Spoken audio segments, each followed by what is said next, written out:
ನಮಸ್ಕಾರ ಸ್ನೇಹಿತರೆ, ಯೇಸು ಪ್ರಪಂಚಕ್ಕೆ ಸ್ವಾಗತ. ನಾನು ಸುಮಾ. ನಾನು ಚೆನ್ನಾಗಿದ್ದೀನಿ. ನೀವೆಲ್ಲ ಹೇಗಿದ್ದೀರಾ? ನೀವು ಚೆನ್ನಾಗಿದ್ದೀರಾ ಅಂತ ಅಂದ್ಕೊಂಡಿದ್ದೀನಿ. ನಾನು ಇವತ್ತು ನಿಮಗೆ ಈ ರೀತಿಯಲ್ಲಿ ಅಕ್ಕಿ ರೊಟ್ಟಿ ಮಾಡೋದನ್ನು ಹೇಳ್ಕೊಡ್ತೀನಿ. ನಾನು ಮಾಡೋ ರೀತಿಯಲ್ಲಿ ಇದು ಒಂಥರ ತುಂಬ ಟೇಸ್ಟಿಯಾಗಿರುತ್ತೆ, ಹೆಲ್ದಿ ಅನಿಸುತ್ತೆ. ಹೀಗೆ ನೋಡಿ, 1.5 ಕಪ್ ಆಗೋಷ್ಟು ನಾನಿಲ್ಲಿ ಅಕ್ಕಿ ತೊಗೊಂಡಿದ್ದೀನಿ. ಅಕ್ಕಿ ತೊಗೊಂಡ್ಬಿಟ್ಟು ಅದಕ್ಕೆ ನೋಡಿ 1 ಈರುಳ್ಳಿ, 1 ಕ್ಯಾರೆಟ್, ಹಾಗೆ 1 ಸೌತೆಕಾಯಿ ಎಲ್ಲನೂ ತುರ್ಕೊಂಡ್ಬಿಟ್ಟು ಈ ಥರ ಅಕ್ಕಿ ಹಿಟ್ಟಿಗೆ ಬೆರೆಸ್ಕೊಳ್ಬೇಕು. ಈ ರೀತಿ ಎಲ್ಲ ಹಿಟ್ಟಿಗೆ ಬೆರೆಸ್ಕೊಳ್ಳಿ. ಹಾಗೆ ಇದಿಷ್ಟೇ ಅಲ್ಲ, ಇದ್ರ ಜೊತೆ ನಾನಿನ್ನು 1 ಸಣ್ಣ ಕಟ್ಟು ಸಬ್ಬಸಿಗೆ ಸೊಪ್ಪು ಹಾಕಿದ್ದೀನಿ. ಹಾಗೆ 1-2-3 ಹಸಿಮೆಣಸಿನ್ಕಾಯಿನ ಚಿಕ್ಕದಾಗಿ ಹೆಚ್ಚಿ ಹಾಕ್ಕೊಂಡಿದ್ದೀನಿ. ಇನ್ನು ಇದಕ್ಕೆ ಬೇಕಾದ್ರೆ ಕೊತ್ತಂಬರಿ ಸೊಪ್ಪು, ಕರಿಬೇವು ಎಲ್ಲ ಹಾಕ್ಬೋದು. ನಾನು ಸಬ್ಬಸಿಗೆ ಸೊಪ್ಪಿತ್ತಲ್ಲ ಸಾಕಂತ ಹಾಕಿಲ್ಲ. ಎಲ್ಲ ಹಾಕಿದರೆ ಇನ್ನೂ ಚೆನ್ನಾಗಿರುತ್ತೆ. ನೋಡಿ, ಉಪ್ಪು ಒಂದು ಹಾಕ್ಕೋಬೇಕು. ಟೇಸ್ಟಿಗೆ ಒಂದು ಸ್ವಲ್ಪ ಒಂದು ಅರ್ಧ ಸ್ಪೂನು ಸಕ್ಕರೆನೂ ಹಾಕ್ಕೊಂಡ್ಬಿಡಿ.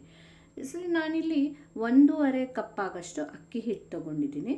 ಸೊ ನೀವು ಅದಕ್ಕಿಂತ 1/4 ಲೋಟ ಆಗೋಷ್ಟು ಕಡಿಮೆ, ಅಂದರೆ 1/4 ಲೋಟ, 1.5 ಎಷ್ಟೇ ತೊಗೊಳ್ಳಿ, ಅದಕ್ಕಿಂತ 1/4 ಲೋಟ ಕಡಿಮೆನೇ ಇರಲಿ. ನೀರನ್ನು ಬಿಸಿ ಮಾಡೋಕ್ಕೆ ಇಟ್ಕೊಳ್ಬೇಕು. ಫಸ್ಟ್ ಒಂದು ಸರಿ ಮಿಕ್ಸ್ ಮಾಡಿ ಎಲ್ಲನೂ ಆ ಬಿಸಿ ನೀರನ್ನು ಇದಕ್ಕೆ ಹಾಕಿಬಿಡಿ.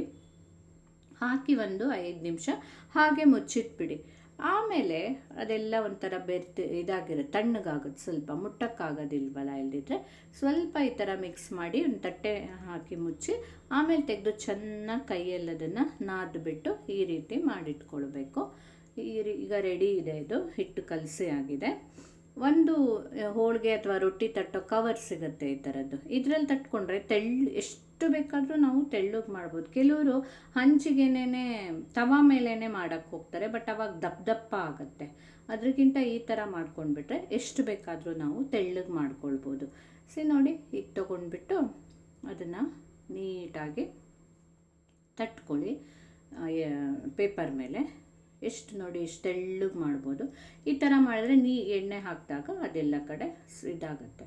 ಸೊ ಅದನ್ನು ಒಲೆ ಮೇಲೆ ಹಾಕುವಾಗ ನೋಡಿ, ಹಿಂಗೆ ಅದನ್ನೇ ಹಾಕಿಬಿಟ್ಟು ನಿಧಾನಕ್ಕೆ ಈ ಥರ ಇದರಲ್ಲಿ ಸೌಟಲ್ಲಿ ಹಿಂಗೆಲ್ಲ ಮಾಡಿ ಎಪ್ಸಿದ್ರೆ ಆರಾಮಾಗಿ ಬಂದುಬಿಡುತ್ತೆ. ಪೇಪರನ್ನು ತೆಗಿಲಿಕ್ಕೆ ನಿಮಗೆ ಆಗುತ್ತೆ, ಅದರಲ್ಲಿ ಕೂತ್ಕೊಳ್ಳುತ್ತೆ.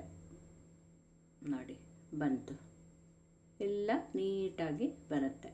ಸೊ ಆಮೇಲೆ ಒಂದು ಸ್ವಲ್ಪ ಲಿಡ್ಡನ್ನು ಮುಚ್ಚಿಬಿಟ್ಟು 1-2 ನಿಮಿಷ ಬಿಟ್ಟು ಆ ಕಡೆ ಎಲ್ಲ ಅವಾಗ ಒಂಥರ ಬೆಂದಿರುತ್ತೆ ಕೆಳಗಡೆ. ಆಮೇಲೆ ಅದನ್ನು ಈ ಕಡೆ ತಿರುವಿ ಹಾಕಬೇಕು. ಸ್ವಲ್ಪ ಎಣ್ಣೆ ಹಾಕ್ಕೊಂಡ್ಬಿಟ್ಟು, ಎಣ್ಣೆ ತುಪ್ಪ ಏನಾದರೂ ನಿಮ್ಗೆ ಇಷ್ಟವಾದ್ದು ಹಾಕ್ಕೊಳ್ಳಿ.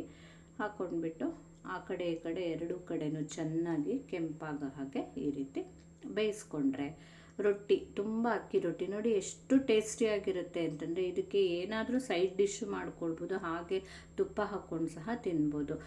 ಅವರೆಕಾಳು ಟೈಮ್ ಆಗಿರೋದ್ರಿಂದ ಆ ಅವರೆಕಾಳ್ದು ಏನಾದರೂ ಕರಿ ಏನಾದ್ರು ಮಾಡ್ಕೊಂಡ್ರಂತೂ ಸೂಪರಾಗಿರುತ್ತೆ. ಇದ್ರ ಜೊತೆ ಕಾಂಬಿನೇಷನ್ನು ನೀವು ಸಹ ಖಂಡಿತ ಟ್ರೈ ಮಾಡಿ. ಹಾಗೆ ಮರೀದೆ ನನ್ನ ಚಾನಲನ್ನು ಸಬ್ಸ್ಕ್ರೈಬ್ ಮಾಡಿ.